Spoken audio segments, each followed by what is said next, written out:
Hello, everyone. Welcome to another episode of the Quisha King Show, where we discuss faith, culture, and politics, all geared towards the next generation. My guest that I have for you this week literally touched my heart and made tears roll down my face when I heard just a little bit of their story. And I just wanted to get to know this person and hear more of their story and share it with you because I think it is very timely and I think it is very necessary for the next generation to hear stories like this. Ladies and gentlemen, I introduce you to Scott Nugent. Hey, Hello, Scott. hey, we're related, by the way. You said that. You said that in the email. How so? Please tell me. I don't know, but I just know we look an awful lot alike. We do. That's a fact. Yes. You can't look at us in the same room and go, yeah, those two are family right there. So yes, we have the same. So is it? Where does the king on you? Where does it come from? Is it your mother's side, your father's side? My father. Your father. I was born a king. Yeah, Kelly King. Listen, I like that. I was born a king. I was. That's funny. Yeah, but then I changed it to when I changed my name, I changed it to my grandfather's, my mom's dad, Nugent, and it is a real name. You know, laugh all you want. Nugent. That's cool, but it's actually a family name. You know, I didn't even realize that until somebody told me that on social media. I went, "What are you talking? Oh, Nugent." That's hilarious. That is funny. Yeah. Well, it is really good to, after such a moving testimony, a moving story in What is a Woman? It's really good to see you have such a good sense of humor. That is so good to see. So thanks for sharing that with us. Yes. So everybody, Scott was featured in What is a Woman by the Daily Wire's Matt Walsh. And we'll play a little bit of that for you a little bit later. But first, Scott, why don't you tell us about yourself? Who are you? Oh, God. I fully transitioned at 42, medically, 100%. I was well, I still am, I'm a biological female, so I'm a lesbian. And, just after years of dealing with, not wanting to be a lesbian, there's a lot of people that just don't want to. I just never felt like it's not anything I ever, like the new LGBTQ, it seems to be like, oh my God, you're transgender. That's wonderful. Mm-hmm. It's like a celebration instead of, we used to be kind of a soft place to fall for adults, right? Now we've kind of, turned into a recruiting agency, and shame on us for doing so. But that's always been hard for me. It's never been something that I've, been totally okay with. So when I fell in love with a Catholic woman who was over the top, religious, over the top. And she couldn't handle the fact that, she was attracted to women, that she was, a lesbian. And so one of the ways that she soothed herself was pointing out ways that, oh my God, a man does that when, we go to bed, you lock all the doors and stuff like that. A man does that. And so after so long with that, and then also understanding her family hated me, and, just always feeling like, a bad person from that place. I mean, internalized homophobia. After a while, in a really vulnerable place, I kind of started to go, it was when, it's a social contagion. It is for kids, for everything. Jazz Jennings came on and remember, watching that, and then my wife saying something, and then, all of a sudden I just went, oh God, maybe I was born in the wrong body. Wow. And it kind of, when you're in that vulnerable place, what's happening with this, and believe me, medical transitioning, from my point, it does help some people walk through life in ease. The truth is that it's not very many. It doesn't cure anything. It's cosmetic surgery. It's no different than a woman getting a facelift or breast augmentation or whatever. It doesn't fix anything. You can go into it with the idea that it's just cosmetic surgery and come out, and those are the people that are okay. The ones that are not okay are the ones that fall into the agenda. I was born in the wrong body. I was born in this, and I was born in that. And you have to think about it this way. and I know that everybody else can't say this because it's transphobic, but gender dysphoria is basically feeling like you are the opposite sex. It's not wanting, it's feeling. Unfortunately, people that are medically transitioning feel, like they're in the opposite sex, or they want to be the opposite sex, but they're doing so with the idea it's going to cure them. And it's no different than, if you had a 16-year-old daughter that was anorexic and you took her in for therapy, and I'll go even further because people do this, but I'll give you another analogy. You're in the therapist room and they sit you down. You have children, right? I do. I have 2 daughters. Okay. So you're going to laugh about this, but this is what's happening with gender dysphoria or the gender confused children. Quisha, your daughter is anorexic, and it's better to have a skinny daughter dying longer than have her kill herself today. So what we need to do is, and I don't want you to listen to anybody else. You really need to listen to me. I know this doesn't, make sense to you, Quisha, but this is what I do for a living. I'm a psychologist, right? I'm role playing. You need to take your daughter and get her a long length mirror and have her stand in front of the mirror. And 200 times a day, you need to make her say, "I'm fat and ugly." Then you need to follow that up with a 2-hour class every day on the benefits of starvation to the body. And that's what they're doing. True gender dysphoria is a disassociation. It's a disconnect from reality. I didn't have a disconnect from reality. What I did was, it was like kind of a social contagion, like, maybe it induced it, but I never had it before. A lot of people don't. But what do you think would happen if you did that to an anorexic child? They would starve themselves to death. They would die. So let's go to what happens when you medically transition. When you medically transition, on the forefront of your brain is going to be gender. Every time you walk down the street, you're going to say, "Hey, did I do that right? Or can people tell that I'm transgender? Oh, my voice okay?" Like you're like they're always trying to make sure that they look the part, kind of. Yeah, and act the part and all that kind of stuff.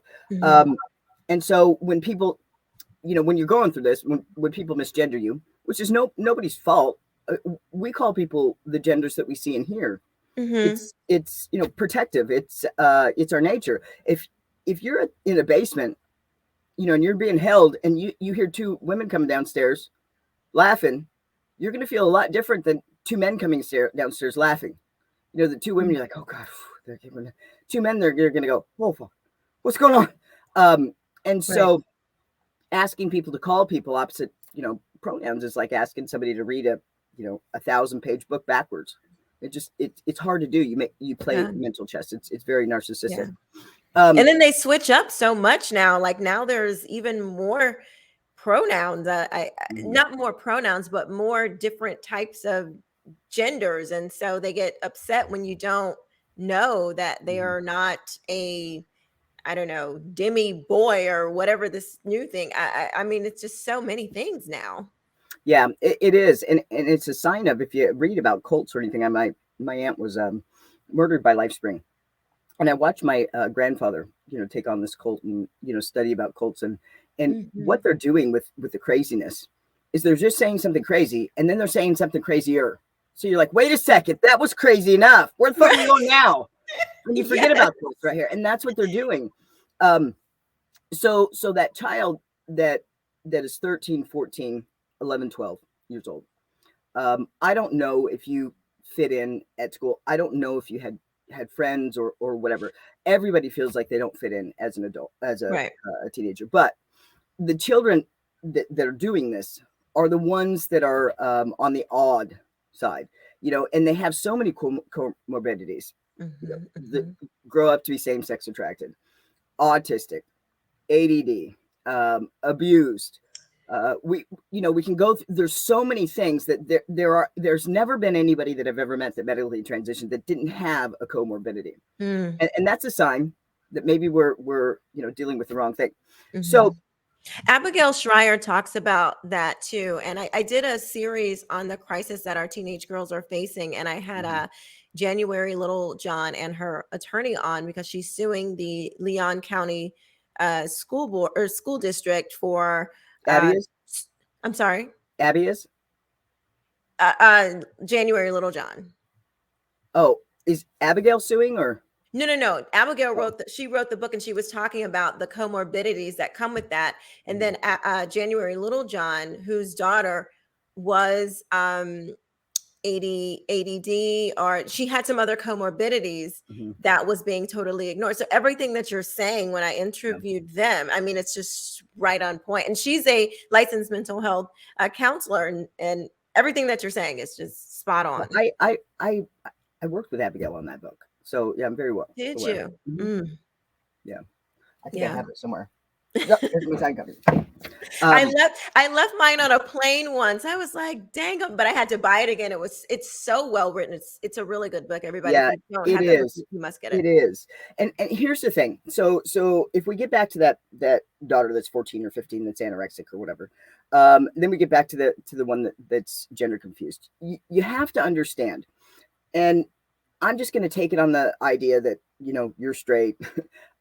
There's probably things that you don't fit in with, and I've always been odd, like I was ahead in school and stuff like never really fit. So I was younger than people. So for me, it was like, I really, really didn't fit. And these kids are ones that really, really don't fit. And I remember when I was 13 years old, if somebody would have told me that, hey, we can make you fit. All you have to do is cut off your right leg and convince your parents to do so, I'd be like, I'm after it. Where's the knife? And so what happens with that is that we're taking kids that don't fit in. We're telling them there's something wrong with them. And then we are turning them out into adulthood right around the time where when you medically transition, it is the highest suicidal ideation is 7 to 10 years after. I'll explain why. It's the only long-term study. There's only one long-term study that has ever followed transgender people. They don't follow us because they wouldn't find anything good on the other side. And then you wouldn't be able to make money on it. But medically transitioned people take a long process. So we've got, think of this, we got a 12-year-old that doesn't fit. You told her that she can. Right. She believes it. So she starts to take the puberty blockers. Well, that didn't really help much. But I still need to take the hormones, the cross-sex hormones.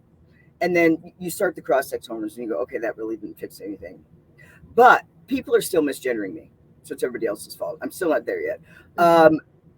Nope, don't feel better. But I still need top surgery. I need to do top surgery. Nope, that didn't feel any better. People in my family still aren't, on board with this. So when they get on board with this, that's when it'll be okay. Well, I still need bottom surgery. And then you get to the end at what time frame?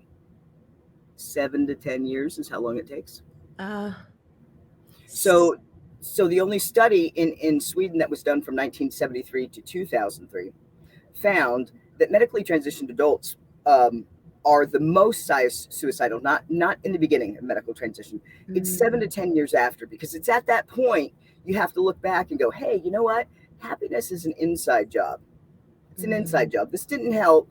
And so now you have to realize that, as an adult, I did this. You have to go back and, God, I was a fucking idiot. And then these kids, they're left with the idea that, okay, I got sold to the wolves. I can't have children. I have early onset osteoporosis, which is what we're finding in the boys who take puberty blockers. Girls, my spine's not fused right. I mean, look up the documentary, and there's girls watching like this. I mean, the shit that's happening to these kids. I always say that when parents find out, there's going to be like fired pitchforks, being thrown. They are. We have middle in the 20s trans men having heart attacks. Wow. We have pulmonary embolisms. We have kids walking around at 22 with colostomy bags. Reoccurring. On and on and on. Reoccurring. And so So they get there about 22 years old and they go, hey, listen, this didn't help anything. I think I was sold. So I didn't fit in school. I wasn't good enough for anybody to tell me. They just wanted to make money on me.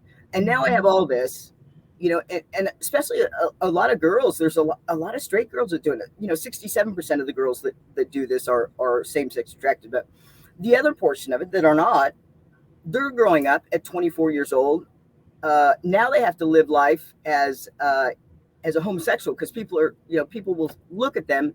Testosterone doesn't go away. So instead of being able to walk down the aisle if they're attracted to men with a husband, have babies, now they have to enter the world as looking, as everybody looking at them like they're they're a gay man, which is fine.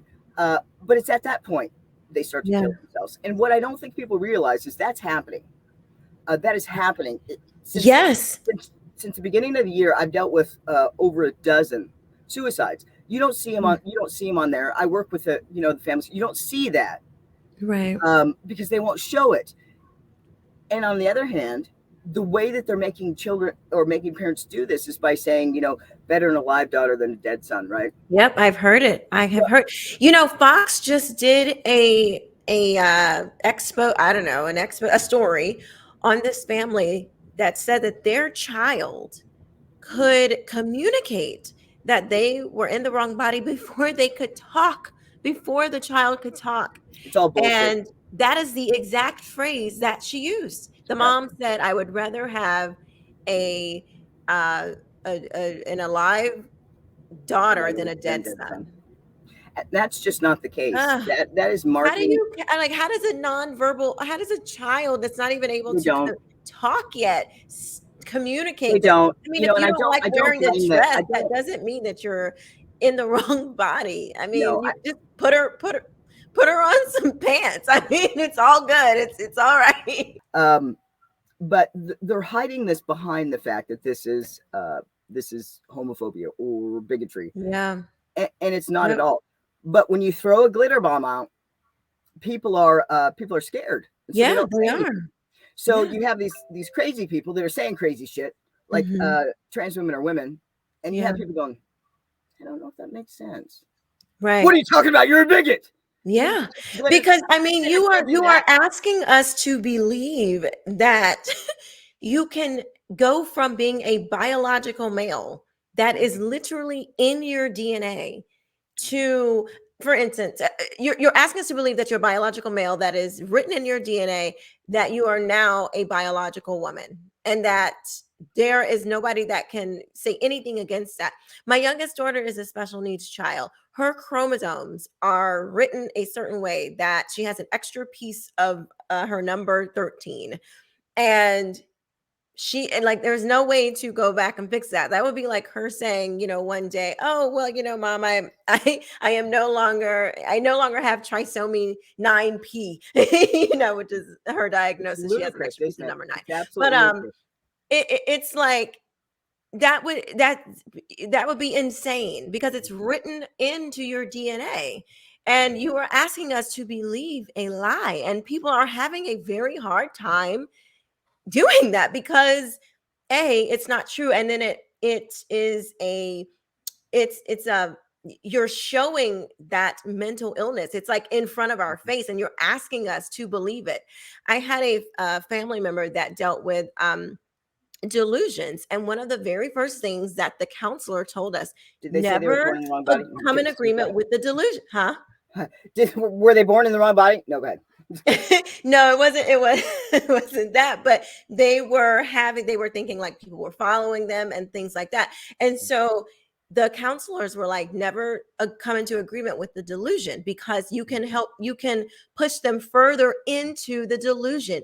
You try to stay in reality as best as you can. Yeah. That's how you really help them. Well, with the transgender craze, it's like, no, push them further into the delusion. That's what it sounds like to me. It is. Push them further into the delusion. That's helpful for them. It's like, I've never heard a mental health counselor ever say that about anything else. It's just so bizarre. It is. And it's happening because they're scaring parents. Because the only way that we stop what's happening to children is, and I say this all the time on my website, we have to adult better, because the way that we save these children can only be done in two ways. First way is going to be 10 or 20 years from now, when the carnage is so high. You can't fight it. The 20-year-olds like this, that without fused bodies and all that, and people commit. There's going to be at a point when the carnage overtakes the unicorn farts and the glitter bombs. That's going to happen. The second way is doing it, and it would not take that long. I'm telling you, all of this would stop in 6 months to a year, and I'll tell you how it could. But how it has to come together is that the person that's bringing this message has to have a circle of people. Has to have, here's a transgender person, here's a gay person, here's a feminist, here's evangelical, here's a Christian, here's a Jewish person, here's a conservative, here's a liberal, here's a Republican, here's a Democrat, here's a this, here's a that, here's this. Okay, we have the whole circle around. Mm-hmm. So you can't call us bigots, because we're all here. And I think that is happening, honestly. I think that so many people are seeing what this is doing to their children, are seeing what it is doing to somebody else's child, or just seeing what it's doing to society. This is a nonpartisan issue. This is just about getting what is best for children. Like, what is the right thing to do here? And this has honestly I think it has brought so many people from so many different walks of life together, because most of us, I would say, just want what is best for children, regardless of, whatever label that you have on you. You just want what is best for children. And you can see, as adults, the ones who are sane and paying attention and can see the harm that this is doing, we just want what is best for the children. Mm-hmm. That is why I think this issue is becoming bringing all these people together. Basically, you can read on the Dallas Morning News. Somebody from the Dallas Morning News called me. Biden has lowered the age at which children can medically transition. Right. So he's pushing hormone blockers, cross-sex hormones, which we were doing anyways. Young, real young. Mm-hmm. But he announced it publicly, but he also announced that cross-sex hormones and surgery are a must to save life. Something that I did, which was 67% penetrated, which will kill me. There will be a bacteria infection that I don't live from. And that's really common with transgender people that do this, by the way. Our president just pushed medical procedures where every study that's ever been published that said that it helped did not help.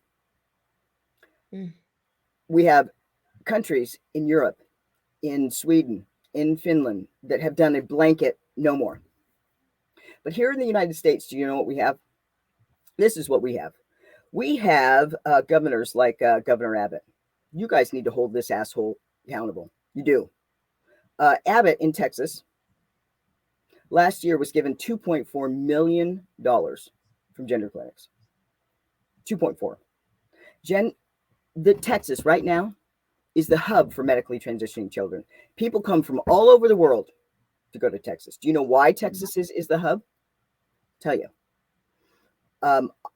With my surgery, the surgeon that I had in Texas was banned from conducting surgery in San Francisco. 9 medical malpractice cases in 18 months. And we're not talking like light. We're talking about, colostomy bags and shit. Mm-hmm. Was banned. Moved to Texas because Texas has a tort reform act. A tort reform act means, and I saw 8 attorneys, finally the last one I got her to tell me the truth. In Texas, if you bring an experimental procedure, which everything is experimental with medical transition, mm-hmm. Except for breast augmentation and mastectomies. Other than that, it's all there are no long-term studies. I don't care what anybody says.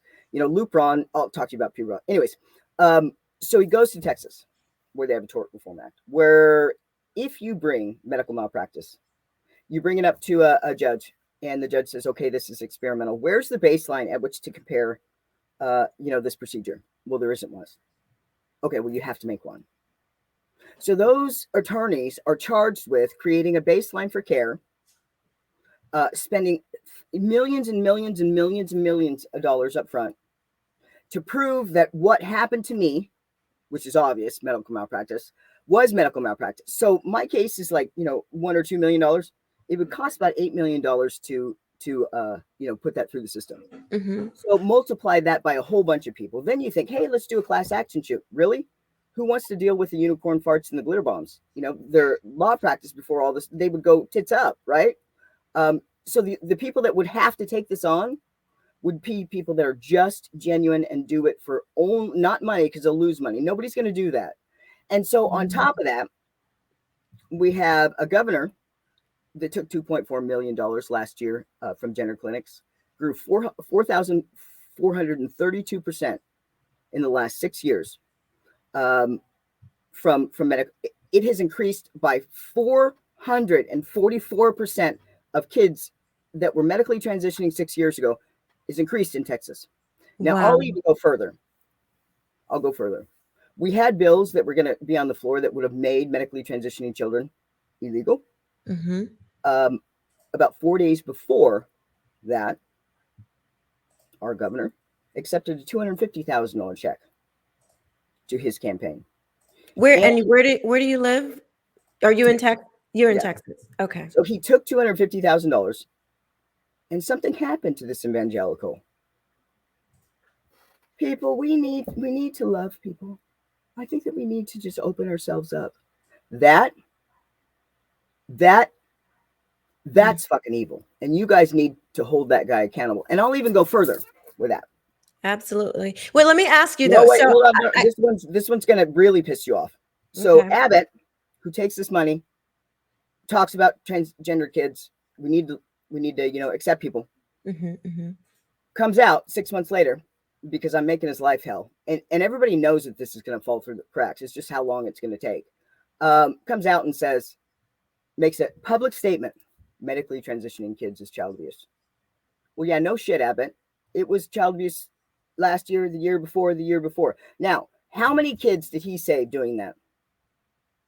How long did he stop medically transitioning kids in Texas? Right. Not one child. And he knows that. But what he's done is he's given himself something to point to when this all goes tits up. Right. Now, that's evil. You guys need to hold yourself accountable. That is somebody that doesn't need to be in office, and that's somebody that needs to be in jail. Wow. And I'm glad you're sharing this, because so many people don't know.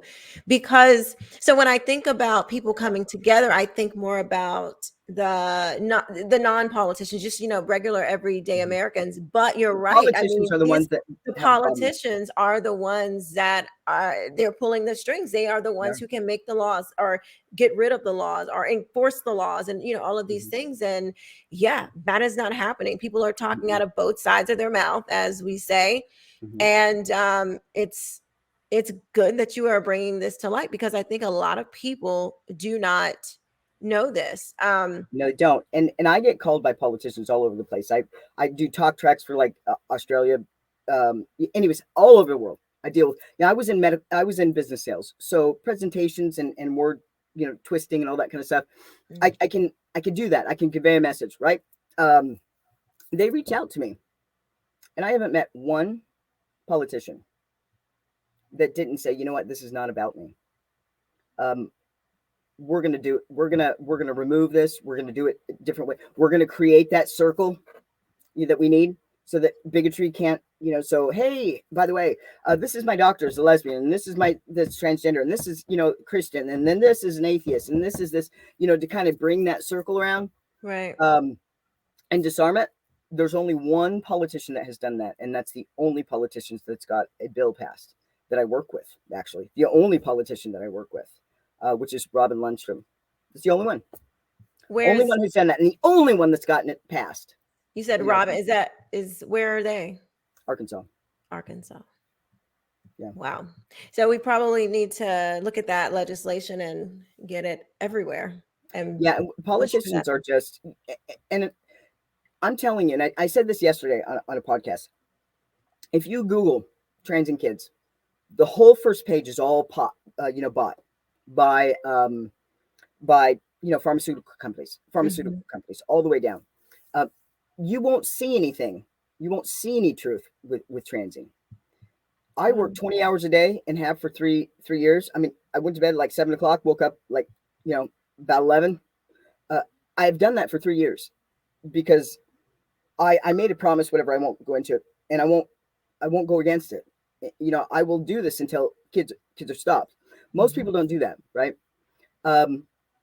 We have pharmaceutical companies. When I did this, I got a couple $1,000s worth of donations. That's really great, but all that does is pay back everything that I've paid. I went from making a lot of money to $27,000 a year, so I can do this and do my thing. So I'm sacrificing all over the place. We need to have a marketing campaign. I wish somebody would come up and fund it. You do the account. We just tag it so you see how many ads that we're doing out, so you know that it's not going anywhere else. And we just get on the first page. If you get on the first page, if there is one thing on there that talks about sanity, and you have to have money to do it, there's nobody that is or comes to this discussion at a neutral place. There's nobody that comes to this discussion and leaves saying, yeah, I still think medically transitioning kids is a good idea. Right. So it's a lack of information. Yeah. I want to play, before we go, I want to play for the audience. For the first time in history, a marginalized group has a huge dollar sign on the top of their head. We have 5 children's hospitals in the United States promoting that. What? That's a phalloplasty. That's a bottom surgery. We have 5 children's hospitals in the United States telling girls that they can be boys at $70,000 a pop in a surgery that has a 67% complication rate. That will kill me from infection that I can't sue on. We're butchering a generation of children because nobody's willing to talk about anything. I have 3 kids. At the age that they're doing this to kids, I'm not transphobic. I love my kids, and I love other people's kids, and you should too. This is wrong on so many levels. Well, it was very touching, and it was, you said what a lot of parents and a lot of concerned citizens have thought, and it was so emotionally, it was very touching. It was hard to, it was very real. It was very real and raw, and to hear it from someone who's actually experienced it. So, I mean, just my heart just goes out to you. I mean, everything that your passion for it and your passion for children, you can hear it, you can feel it in, when you were saying it. So I mean, it takes a lot of courage to do that. You don't come off as a person that is pushed around or anything like that. I can certainly identify with that, and so I appreciate the boldness and the courage. Do you know why I'm doing this? Do you know the backstory to it? Please share. After the phalloplasty, I had a stress-induced heart attack by pulmonary embolism. I had the dipshit attorney or surgeon cut my arm so deep that my ligament. So I have my hand is handicapped. Everybody makes fun of me and my typos. It's because my hand hurts, and it's just like it hurts too much to edit, so I just don't do it. So handicap arm, sepsis surgery, just a whole bunch of stuff. Then about 6 weeks after that surgery, when I was starting to feel better, I started to feel bad again. So much so that I couldn't work. It was horrible. I was getting infection after infection, that I lost my insurance. I lost my job. My wife left me. I lost everything. I lost my car. I lost my house. I wouldn't go back to that that surgeon again, the only surgeon that would help me, because nobody knows anything about transgender care. So when I was really, really sick with a bacteria infection, now think of having a bacteria infection. If you've ever had one, you can't really think very well.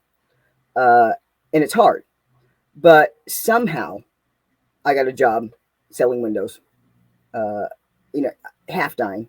I had like a sick IV out of my arm that I had to go in every morning for IV antibiotics because the pills weren't working and nobody could figure out what was wrong with me. And I knew that I was dying. I knew it. I'm dying. And, it's so funny. I tell people this total true story. I remember I was at this family's house trying to sell windows. And the lady goes, "What do you have in your arm?" And I told her it's for antibiotics. She goes, "You know that you're bleeding, right?" Oh my gosh. And I said, I'm sorry. She goes, I'm a nurse. You're not well. You know that, right? And I just started to bawl.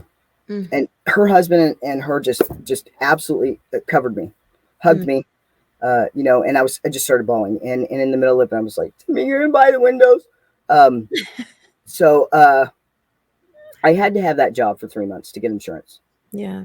I got the insurance and I found somebody in a different state that could do it. And she thought that she knew what was wrong. One night in the 17 months of recurring bacteria infections that absolutely just pulled. I had an infection during the film. You can see it. I just don't look very well. But I couldn't sleep. I didn't sleep for 17 months. Seriously. I mean, I slept an hour here, an hour there, hallucinating. I had a bacteria infection. I mean, it was just everything was just over the top. And I remember I passed out one night from pain, and I woke up in my own urine and blood, and I just started to bawl because nobody would help me. People are like, "You're not dying. You don't have insurance. We're not going to help you. Transgender medicine, we don't know what the fuck's wrong with you because it's experimental." It's how I found out about all this. It's just trying to save my own life. Wow, I see. And so I woke up bawling, and I just said, and I don't believe the way that you do, but I do believe that there's something, God in the universe or whatever. And I remember just making a deal. I just said, if you allow me to be here for my kids, if I can raise my kids, I'll out. And I thought it was just the surgery. And as I got going on it further and further, I realized what it was about. I realized that it was about kids. And so the passion that you see is nothing else than a mom that looks like a dad. I'm just a mama bear. That's all it is. If I quit, I quit on my kids. So I won't quit. Thank you so much for sharing that. It's so funny. When I was preparing for this interview, I I kept saying, I really want to say that the passion that I heard on that documentary was it was a mother's plea. That is exactly what I heard. So, I mean, I think that's what it was. I could hear the heart of a mother. I could.